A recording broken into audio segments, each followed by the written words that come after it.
have to look at this cup sitting right here on our table. I mean, lean in closer and just look at it. I am looking at it, and I am actively calculating the exact reduction in my life expectancy if I were to even inhale the vapors coming off that thing. Oh, stop. It is literally emitting a radioactive glow, and it's brilliant. You, sitting across from us, you can see it. It looks like something you'd pull out of a nuclear reactor core with lead-lined tongs. It's like a tiny, self-contained aurora borealis trapped inside a plastic cup. Not something you'd willingly ingest on a Wednesday afternoon in a perfectly pleasant little boba shop. You have absolutely zero sense of culinary adventure, which is why I'm forcing you both to witness this masterpiece. I have a highly developed sense of self-preservation, which is exactly why I'm staring at your beverage with profound existential concern. It's a marvel of modern beverage engineering. I mean, look at this. You can see it glowing from across the booth. Yep. Even our silent partner sitting right across from us is probably just as horrified by it as I am. They are not horrified. They are intrigued. You're not actually going to drink that, are you? I am already drinking it, and it's completely safe. I promise you both. Define safe, because that neon luminescence suggests a half-life of about 40,000 years. It's basic chemistry. It's a UV-reactive quinine tonic that the shop mixed directly into the lychee jelly. So you are voluntarily consuming physics-violating luminescent starch. That is your defense. It's not physics violating, it's fluorescence. The quinine absorbs the ambient ultraviolet light, like the black lights they have strung up over the counter, and it re-emits it as visible light. It's completely natural. Natural is a very strong, highly legally actionable word for a drink that could literally double as a maritime distress flare. You are so dramatic. If the power goes out, we can use your boba to signal a passing aircraft. Okay, fine. Mock the science, but you have to admit the aesthetic is absolutely unmatched. It visually commands the table. I will admit that it dominates the visual field, yes. It is aggressive. And the texture of the jelly is perfect. It has that exact right amount of resistance when you chew. I really don't want to think about the chewing resistance of a glowing orb. It's an interactive mouthfeel. It's not too gummy, but it doesn't just dissolve either. I'll take your word for it, because I am not putting that glowing anomaly anywhere near my digestive tract. Suit yourself. I value my internal organs remaining non-fluorescent. You are missing out on the optimal flavor experience. You really are. It tastes incredible. I highly doubt that. It's like a slightly bitter, citrusy burst right before the sweet floral lychee hits your palate. Yeah. The contrast is phenomenal. I'm perfectly content with my standard, non-glowing, entirely predictable taro tea. Thank you very much. I don't need my beverages to challenge my worldview. I know you don't. You like your variables controlled. But I'm telling you. There you go. And I'm telling you, sitting right there across from me, you absolutely have to order this next time. Please do not encourage them to partake in this fluorescent madness. We need at least one other responsible adult at this table. It's an experience. And honestly, speaking of things that glow with an unnatural, highly suspicious energy, we really need to talk about last time. We absolutely do. I have been waiting for this debrief all morning. You are both going to lose your minds when you hear how this actually played out. I've been vibrating with anticipation since you sent that cryptic text at 2 a.m. I needed time to process. Start from the very beginning and do not leave out a single granular detail. I want the entire timeline. Right. Okay, so it's 9 p.m. I'm in my apartment, sitting at my desk. Running spreadsheets, obviously. Yes, running some long-term statistical models for a freelance risk assessment project completely in my zone. Naturally. Just a typical thrilling Tuesday night for a predictive actuary.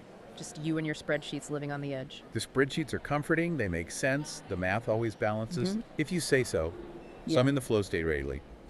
And then completely out of nowhere, there is a heavy rhythmic knock at my door. Which is already a massive blaring red flag. Exactly. Nobody knocks unannounced anymore. It entirely violates the basic social contract of modern society. Exactly. If you don't text me that you are in my lobby, you do not exist. Right, an unannounced knock at 9 p.m. is either a serial killer, a process server, or someone trying to sell you alternative energy. So tell me you didn't just open it. I check the people first, obviously. I'm not a lunatic. I calculate risk for a living. Okay, good. And who is standing in the hallway? The visionary himself, our favorite chaotic creator friend. No way! Just standing there, hands in his pockets, staring directly at the peephole like he knew I was looking through it. Shut up! Seriously. I am entirely serious. I opened the door entirely bewildered, and he just walked right past me into my apartment like he owned the place. That is incredibly aggressive energy for 9 o'clock on a weeknight. What did he even say? He refused to give me any details whatsoever. He didn't explain why he was there. He didn't apologize for the intrusion. He just stood in your living room in silence? No, he literally just looked at me, pointed at my shoes, and demanded, just trust me. Call it a boys' night out. If you must, put your shoes on. Oh my gosh, my hackles are instantly raised. I am instantly suspicious. You didn't just go, did you? I was just deeply confused. My brain was still halfway inside of the logistical regression model. You know how he operates. He never, ever does anything without a massive, multi-layered master plan. Every move he makes is calculated. I know that now.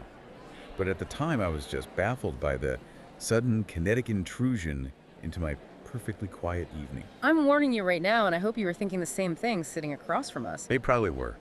This was clearly a setup from minute one. The unannounced arrival, the vague phrasing, the refusal to provide an itinerary. It's a trap. I will fully admit to you both right now that I was completely embarrassingly blind to it at first. How could you be blind to it? You analyze patterns. I thought maybe he just genuinely wanted to grab a drink and talk shop. We hadn't caught up in a few weeks. You thought he was just being casual. I figured he was just bored and needed a sounding board for whatever new, insane, creative project he was spinning up. He operates on a level of social chess that is honestly terrifying. He does not get bored and just wander into people's apartments. He does operate on a terrifying level, but you have to understand, he played the casual friend card perfectly. It's misdirection. His body language was totally relaxed.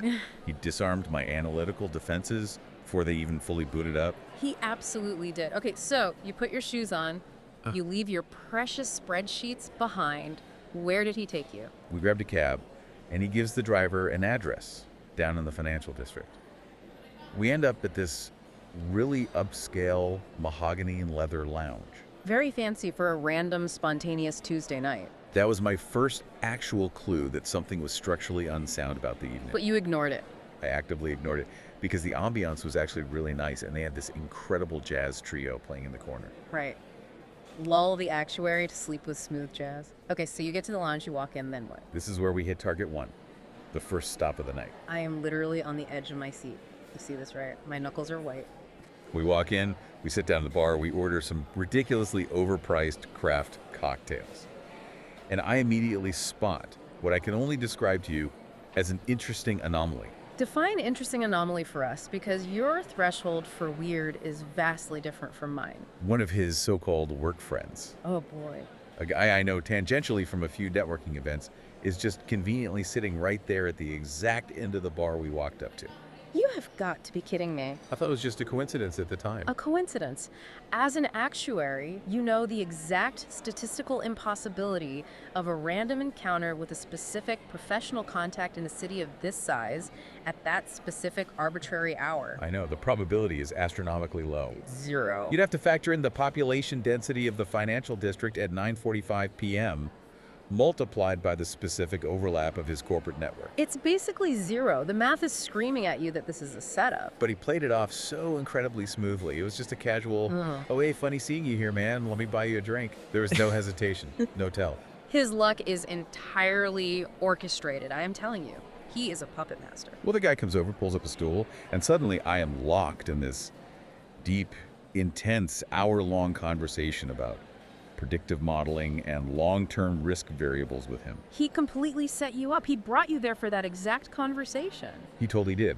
But the transition was so natural, I didn't even notice the trap closing around me. I was just happy to talk about logistics. You were completely oblivious. It honestly reminds me so much of that opening scene in Wolverine issue 6. Oh, the Greg Rucka run. Woo! With Derek Robertson doing that incredibly gritty shadowed art. That is a brilliant comparison. Exactly. The one where Agent Cassie Lathrop is out in Portland, completely unaware of the larger game being played around her. For anyone who hasn't read it, and you sitting there absolutely should, Cassie's an ATF agent.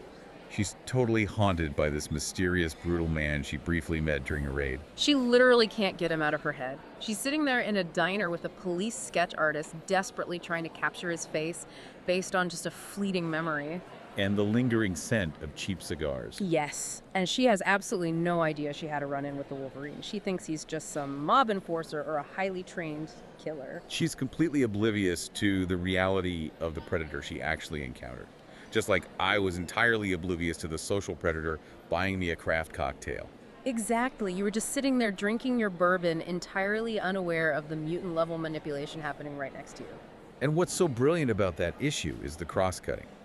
Because while Cassie's dealing with that lingering mystery in Portland, Logan is having his own incredibly intense, isolated moment on the other side of the country in New York. The atmosphere Robertson creates in that scene is so heavy. The heavy inks the shadows under Logan's eyes. You can almost smell the stale beer and the wet asphalt outside. And the sheer suffocating regret radiating off of him. He's sitting in this dingy, claustrophobic New York City dive bar, completely consumed by his own thoughts. And then Nightcrawler arrives, which completely shifts the dynamic of the scene. But Kurt is in disguise, right? To blend in with the human patrons. Yeah, he's using an image inducer to look normal, but physically he's actually wearing a full priest outfit. The clerical collar, the black shirt. Which is just visually fascinating when you think about it. It's incredible imagery. A demonic-looking blue-furred mutant who is deeply, genuinely Catholic, dressed as a human priest, walking into a miserable dive bar to comfort his friend. It's such a powerful, layered image. But even Kurt, acting in that spiritual role sitting right next to him, can't bring Logan any actual peace. Because Logan is haunted by the memory of a girl he couldn't save in the previous arc. He's drowning in it. And he's carrying this agonizing, massive hidden secret, the sheer burden of his own body count. He finally breaks down in a moment of sheer, uncharacteristic desperation. Logan doesn't open up often, but he lays his soul completely bare to Kurt right there at the bar. He leans over his beer, looking utterly defeated, and he confesses to Kurt that he killed 27 men. Which, let's be honest, we all have to pause and talk about for a second because that number is wild. Right, I mean, show of hands at the table who thought Wolverine's body count was astronomically higher than 27. Both of us raising our hands right now. Our silent friend here is probably raising theirs too. I would have guessed it was closer to 5,000. Or maybe even 10,000? 27 seems incredibly, almost laughably low for a guy who has been actively fighting in global wars for over a century with foot-long razor-sharp knives attached to his hands. I mean, you factor in World War II, his time in Madripoor Weapon X, the Reavers. 27 is like a slow weekend for Logan in the 90s. Exactly. It definitely feels like strange editorial filler. Or maybe he meant 27 innocent men. Or 27 men in that specific recent incident. The canon is murky, but the actual number doesn't matter. The emotional weight of the confession is what anchors the scene. Exactly. He is carrying this massive, hidden, traumatic truth under the guise of just having a quiet drink with a friend. Just like our visionary friend was carrying a massive, orchestrated, hidden agenda last night under the guise of a boys' night out.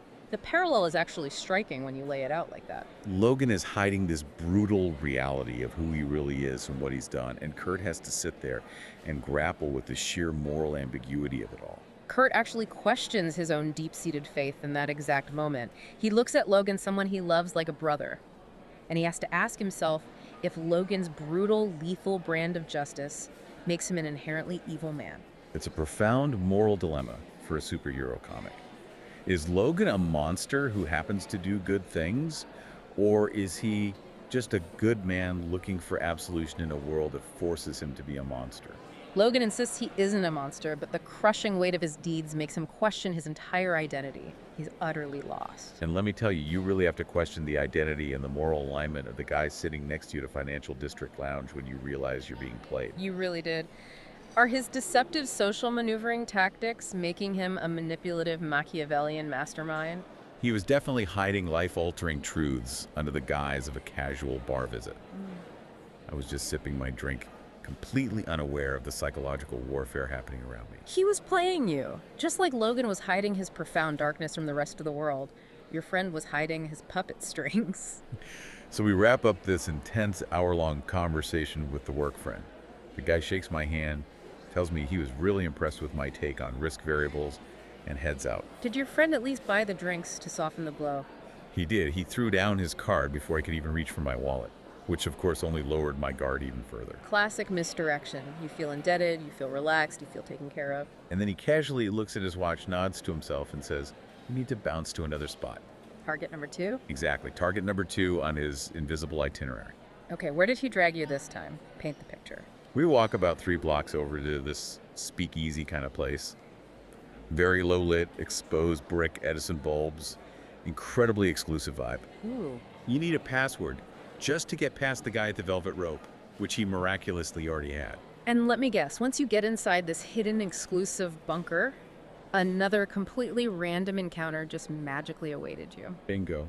I cannot believe you fell for this twice in one night. I am looking at you right now, and I am judging your analytical skills harshly. We sit down in this plush leather booth in the back, and within maybe 5 minutes of us getting our drinks, another specific corporate connection of his, Unbelievable. a director of analytics, just happens to stroll by on our way to the bar. That is beyond suspicious. That is no longer an anomaly. That is a verifiable, undeniable pattern. I admit to you, and I admit to our silent judge sitting right here sipping their normal tea, Yeah. that I definitely thought it was odd. Odd. Odd is when the barista spells your name wrong. This defied all logical probability. Two specific industry contacts in two different highly specific locations within a 2-hour window. I know. But you have to understand my mindset at the exact time this was happening. You were compromised. I was on my second heavily poured drink. The ambient noise in the speakeasy was loud, the jazz was thumping, the vibe was incredibly good, and I hadn't been out in weeks. You calculate risk for a living. You literally build models to predict human behavior and financial outcomes. I know I do, No. which is exactly why I wanted a night off from doing it. You are an actuary. Your entire career, your entire foundational worldview is based on predictive logic.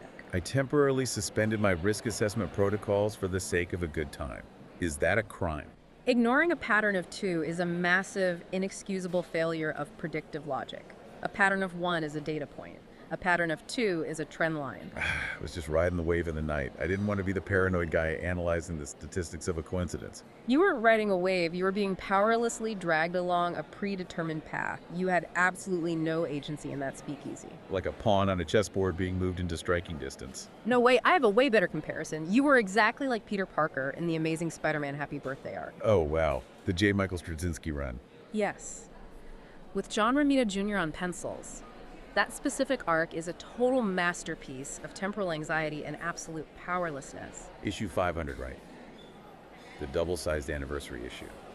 That whole storyline is so incredibly heavy. It really is. Peter is literally lost in the currents of time itself. Because of a magical spell gone wrong, he's basically a temporal ghost stuck floating through the ether. Forced to watch his own painful memories and future tragedies play out right in front of him. Exactly. I remember Romita Jr.'s art in that the blocky kinetic way he draws Spider-Man just getting violently thrown through the time stream.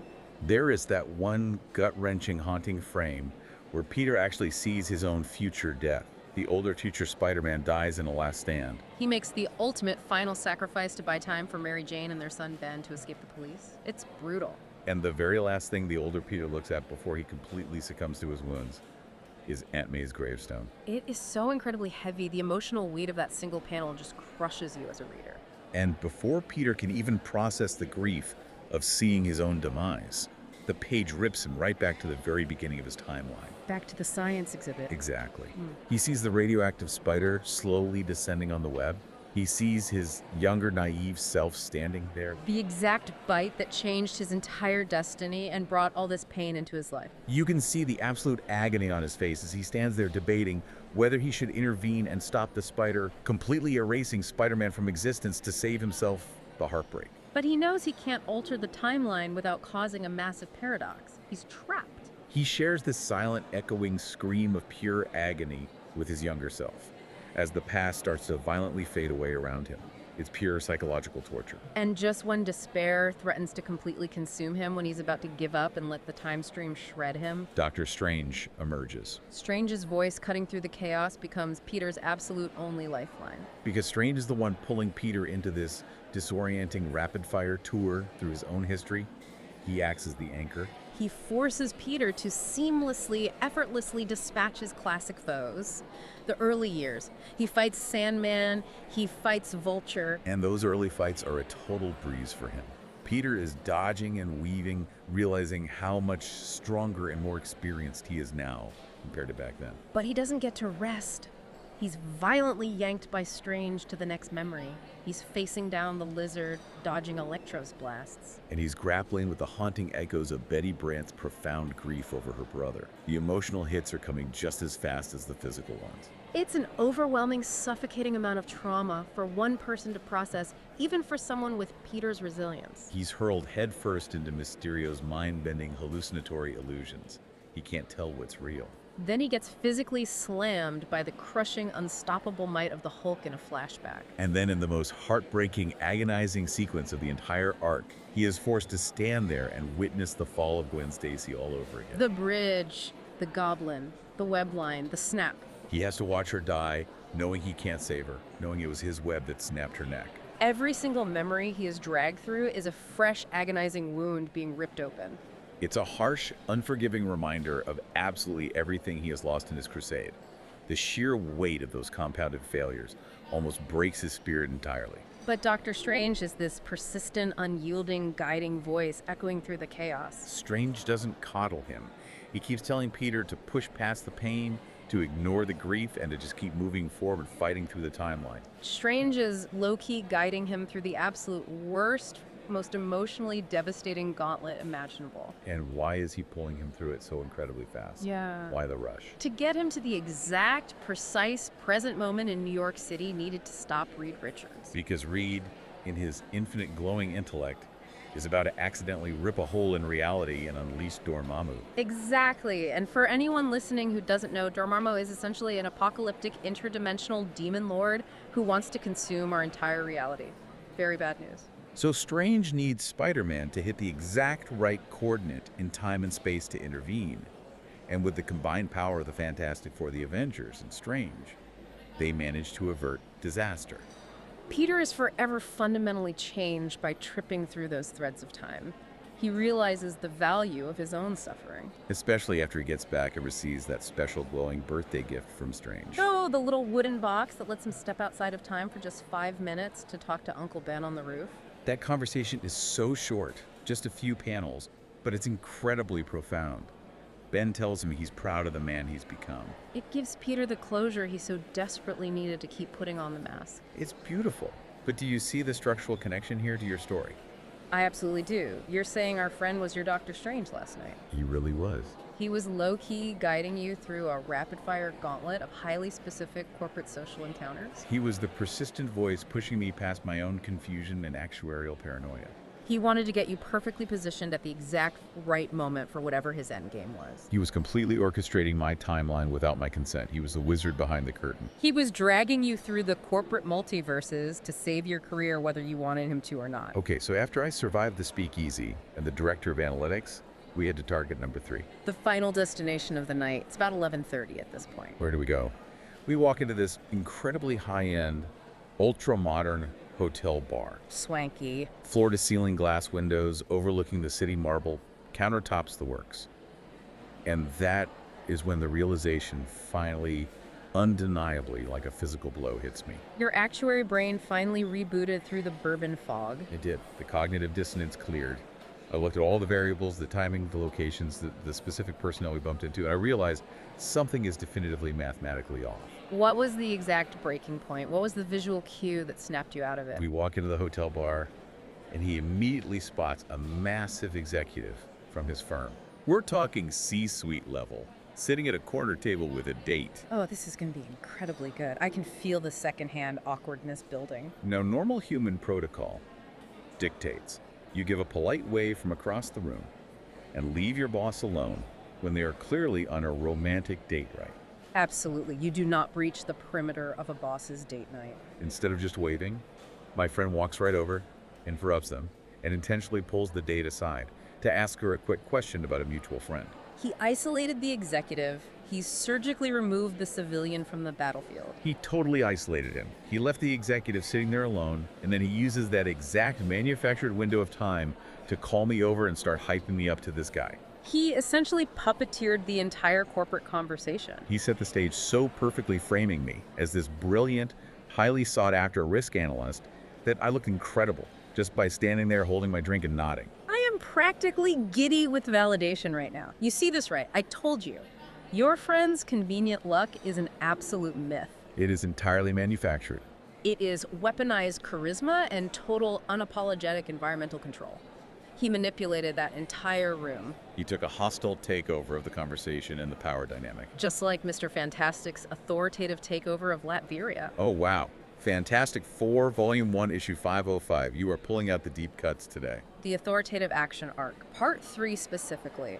That entire storyline by Mark Waid is an absolute masterclass in superhero hubris and the terrifying nature of unchecked intellect. For context, Dr. Doom has just been defeated and dragged to hell, leaving his fictional European nation of Latveria completely destabilized and without a dictator. And instead of letting the UN handle it, Reed Richards, in his infinite arrogant wisdom, hits the global airwaves with a televised speech. He sits there in front of the cameras and literally appoints himself the sovereign ruler of Latveria, a sovereign nation. He just claims it. He claims it's to keep the nation safe from its enemies and to dismantle Doom's oppressive regime. He broadcasts live footage of the Fantastic Four aggressively disarming Doom's hidden weapons caches and shutting down rogue Doombots.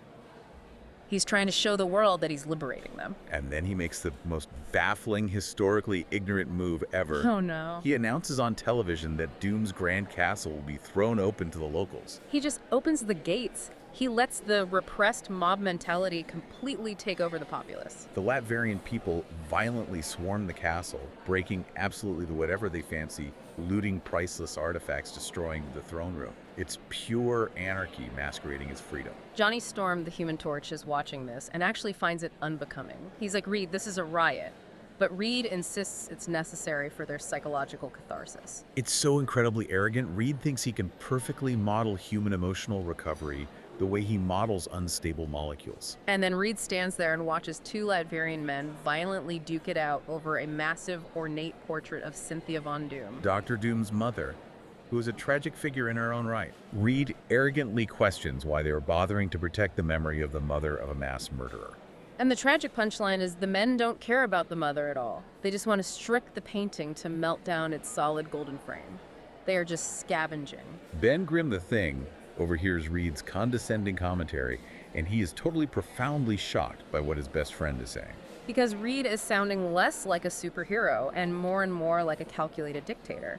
He's replacing Doom's iron fist with a velvet glove, but it's still a fist. And then to escalate things entirely, a Latverian suicide bomber, a Doom loyalist, tries to blow everyone up with a smuggled vibranium bomb. The stakes instantly become insanely high. The blast could level the region. The team manages to subdue him and defuse it, but Reed is absolutely furious. His control is slipping. He wants to abandon the velvet glove and go full, heavy militaristic tactics on the populace to maintain order. The rest of the Fantastic Four, Sue, Johnny, and Ben, have to physically and verbally corner him to convince him that they cannot act exactly like Dr. Doom if they ever want to actually win the people over. Meanwhile, while Reed is playing God in Europe, Nick Fury is sweating bullets at the United Nations in New York, trying to deal with the geopolitical fallout. The global stakes are massive. China and Russia are actively assuming the United States government secretly endorses this hostile occupation. It could spark a literal global declaration of war, because Reed Richards decided he knew best. Back in Latveria, things are falling apart emotionally too. Reed tries to talk to his son Franklin via monitor, but Franklin is so disturbed by his father's actions he won't even look him in the face. Franklin actually gets teleported back to the moon to chill with Crystal and the Inhumans, just to get away from his own father's toxicity. And then Ben Grimm finally drops the massive truth bomb on Reed. He tells Reed that Doom's psychological damage to him is way more than skin deep. Doom has infected Reed's mind. Which sparks a massive, heated, incredibly ugly argument between Sue Storm and Ben. Sue, trying to defend her husband, unleashes a terrible, incredibly cruel low blow about Ben not having kids, so he couldn't possibly understand Reed's protective instincts. It's heartbreaking. Ben is so hurt by Sue's words that he just storms out of the castle into the Latverian night. And he goes to a nearby dingy Latverian pub to drink his sorrows away, where he inadvertently finds a terrified Latverian resistance member. Ben and Johnny follow this dissident to a secret underground hideout, hoping to make peace. But the guy is absolutely terrified of them. He views them as the new oppressors. And before they can explain themselves, a whole army of reprogrammed Doombots comes violently smashing through the brick wall. Our heroes are quickly, brutally incapacitated by the sheer numbers of the bots. And as Ben Grimm slowly blacks out from the beating, his vision swimming, he looks up and sees Reed Richards himself standing calmly among the Doombots. Reed is the one controlling them. Yeah. He reprogrammed Doom's army for his own sinister logical ends to police the state. It is the ultimate betrayal of trust, and your friend pulling the conversational strings in that high-end hotel bar, isolating the date, manipulating the executive. Yeah. It was exactly like Reed Richards controlling those Doombots. It really, truly was. Yeah. He took absolute sovereign control of the social dynamic in that room. He unilaterally decided what was best for your future without consulting you, without asking for your input. He acted with complete, unapologetic, towering arrogance. He thought he knew better than I did about my own career trajectory. But here's where you have to tell us the end of the story, because you've been building this up. Here's where you finally drop the withheld punchline for me and for you listening at home. Oh, I'm so ready. Lay it on us. How did this horrific manipulation end? The entire orchestrated deception, the 3 bars, the specific encounters, the puppeteering of the executive, Yeah. was a massive, multi-stage stealth interview. I absolutely knew it. I knew it from the moment he knocked on your door. And it worked flawlessly. Are you serious right now? Tell me you were joking. I am entirely serious. I officially landed the job. They sent the offer letter this morning. No way. That is amazing. I am officially going to be a senior predictive actuary at his company. That is absolutely incredible news. Despite the fact that he treated you like a sim character, that is a huge win. It is my absolute pie-in-the-sky dream job. The salary bump is astronomical. The benefits are absurd, and the data sets I'll get to play with are pristine. You survived the social gauntlet and you came out victorious. I did. And because of that massive new salary, I can finally afford to entirely upgrade my wardrobe. Oh, no. The tone of your voice just shifted. I am going to finally costume up. Please, I am begging you, please tell me you are not going to buy what I think you are going to buy. We have talked about this. I am absolutely definitively buying the floor-length, custom-tailored black leather duster. You are not starring in a late 90s cyberpunk movie. You are a corporate actuary. You work with spreadsheets, not katanas. And honestly, with the signing bonus, I might even get a tactical eye patch to complete the ensemble. You have 2 perfectly functioning eyes. You have 20/20 vision. It's an aesthetic choice. It projects mystery. It projects danger. It projects a fashion disaster of epic, catastrophic proportions. It projects that you need a psychological evaluation. It commands absolute respect in the boardroom. When I walk in wearing a leather duster sweeping the floor, they will know my risk models are flawless. It commands concerned, frantic whispers in the break room. HR will have a file on you by noon on your first day. You just don't appreciate the tactical, psychological advantage of a good duster. It creates a silhouette of authority. I appreciate that your friend's stealth interview tactics map perfectly to the tactical misdirection in Punisher issue 34, but I will not endorse the duster. Oh, shifting back to the comics to avoid my sartorial triumph. Fine. Punisher issue 34. The legendary Garth Ennis run. Yes, with John McCrae on pencils, providing that gritty, almost ugly realism that fits Frank Castle so perfectly. That specific issue is an absolute masterclass in tactical misdirection and asymmetric warfare. Set the scene for us, because Frank Castle is backed into a serious, potentially lethal corner. Frank is hunting down a syndicate, but he gets cornered in an alleyway. And he isn't just staring down some mobsters, he is staring down Spider-Man, Daredevil, and Wolverine, all at the exact same time. 3 of the most hyper-competent, superhuman, street-level heroes in the Marvel Universe, and they are all incredibly sick of Frank's lethal methods. Frank is a tactical genius, but he isn't delusional. He looks at a guy with spider sense, a guy with radar sense, and an indestructible mutant berserker, and he knows there is absolutely no mathematical way he can win a straight physical fight against all 3. So he pulls the absolute most brilliant, unexpected, completely out-of-character move possible. He drops his guns, he fakes a complete surrender. He literally puts his hands up and asks them for one last simple request before they take him into police custody. He wants a cheeseburger. It completely, utterly throws the heroes off balance. Yeah. They're expecting a bloodbath, they're expecting him to pull a hidden detonator, and instead he's just asking for ground beef and cheese. It disarms them completely. They casually follow him across the street into a brightly lit, totally normal, greasy spoon diner. And meanwhile, Dave, the tech guy who's been tailing the Punisher, trying to learn his secrets, is watching from outside, practically vibrating with excitement to see how Frank gets out of this. Inside the diner, Spidey, Daredevil, and Wolverine are just standing around the table, casually bickering with each other about jurisdiction and morals. Their guard is completely down. They're completely distracted by their own superhero drama.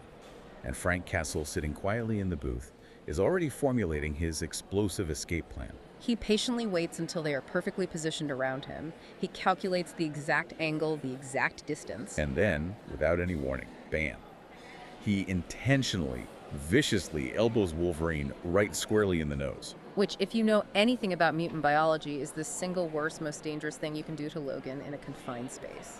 It instantly, reflexively sends Logan into a feral, blind, berserker rage. The pain just flips a switch in his brain. He pops his claws and is immediately ready to violently disembowel absolutely everyone in the room, including his friends. And suddenly, Spider-Man and Daredevil have their hands completely, desperately full. They have to drop everything and frantically work together just to hold a raging Wolverine back from tearing the diner in them to shreds. It creates the absolute perfect self-sustaining chaos. Frank doesn't even have to fight them. They're fighting each other.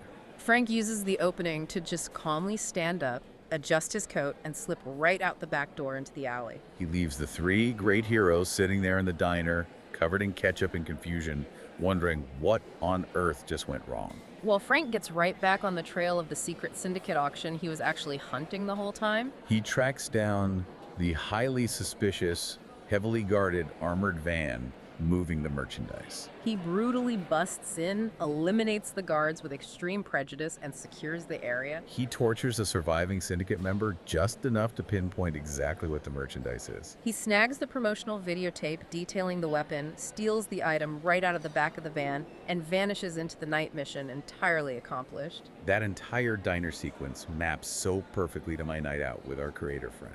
It really does. Think about the mechanics of it. He used the casual, hey, let's grab a drink, call it a boys' night out text as his cheeseburger surrender. He used the facade of casual socializing to completely disarm you and to disarm the hiring managers he knew you were going to bump into. He made absolutely everyone in those three bars think it was just a low-stakes, coincidental social hangout. No pressure, no formal interview anxiety. And then in the hotel bar, he dropped a conversational elbow on Wolverine by purposefully distracting that executive's date. He created the perfect social chaos. He removed the social barrier, agitated the dynamic just enough to create an opening, and thrust me into the spotlight. It allowed the extraction of the job offer, the covert evaluation of your skills to happen flawlessly in the background without you ever putting your guard up. Exactly like Frank Castle escaping out the back door to hit the secret auction while the heroes fought over a broken nose. The logistics of his plan, the sheer audacity to map that out and execute it, it is staggering. Which is why I am officially dubbing him a lawful neutral chaos master. That is the absolute perfect title for him. But here is where we fundamentally diverge on how he accomplished this. What do you mean? I know exactly how he accomplished it. I am passionately arguing to you and to our friends sitting right here listening to us debate this, that he used illicit, highly advanced technological methods. What are you talking about? He must have illegally scraped corporate schedule apps. He hacked their Outlook calendars. You honestly think he hacked the personal calendars of 3 different high-level executives? It's the absolute only logical mathematical explanation for how he mapped out the exact routes, the specific bars, and the precise times of those hiring managers.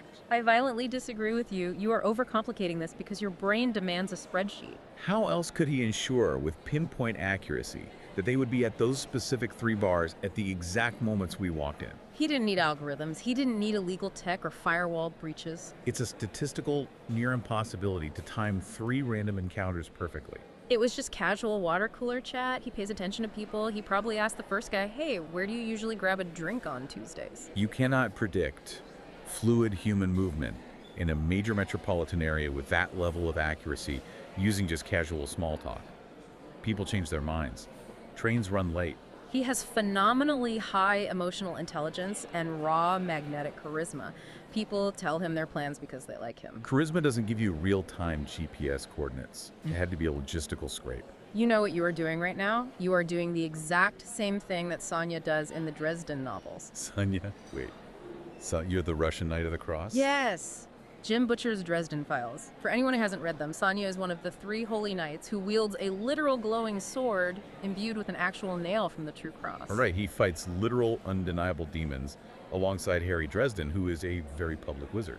But the brilliant irony of Sonya's character is that he is an outspoken agnostic. He wields holy power, he speaks to archangels, and yet he desperately tries to overly intellectualize absolutely everything he sees. He tries to explain away literal divine miracles and raw faith as just advanced technology or alien interventions. Exactly. An archangel gives him a mission, and Sonya's like, oh, yes! Highly advanced telepathic aliens projecting thoughts into my cortex. Because applying logic to the inexplicable is how a rational mind copes with magic. Okay, I see your point. You are Sonya. You are trying to apply rigid actuarial logic and hacking theories to pure inexplicable social magnetism and emotional intuition. I'm just looking for the math behind the magic. Because magic doesn't exist, but data does. There is no math here. He just read the room, he knows his industry, and he knew where his people hung out. He used his brain, not a scraping bot. It's a conspiracy of logistics, I'm telling you. It has to be. You just can't accept that someone is naturally that good at networking without it being a felony. I can accept the results, honestly. The means don't matter right now. The result is my incredible new corner office, my massive salary bump, and my pending leather duster purchase. Which brings us to a final, slightly more profound, and definitely provocative thought for you to mull over as we finish our drinks. Oh, lay it on them. Let's see if they can crack the moral code of the night. Think about this scenario carefully.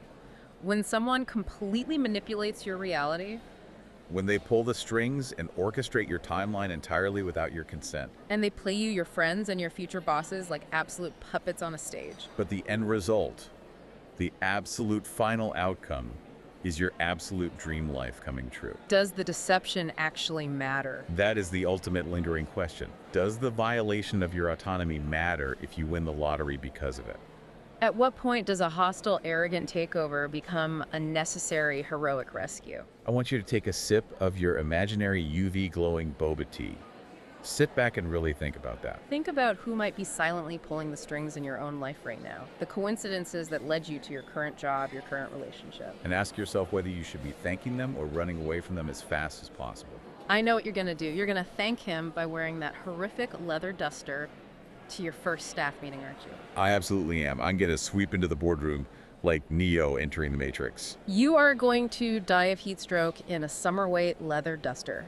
It is going to be August. It is highly breathable, premium leather. There is absolutely no such thing as breathable leather in August humidity. You are going to squeak when you walk. I will suffer the physical discomfort for the sake of the aesthetic intimidation. You are going to look like a sweating, dehydrated supervillain. I will look like a visionary tactical actuary who isn't afraid to take risks. I cannot be seen in public with you once you buy that thing. Our friendship is going on hiatus. You're just jealous because you know you can't pull off the eye patch. Just drink your radioactive tea and let me mourn your professional reputation in peace. It's glowing, but it is surprisingly delicious.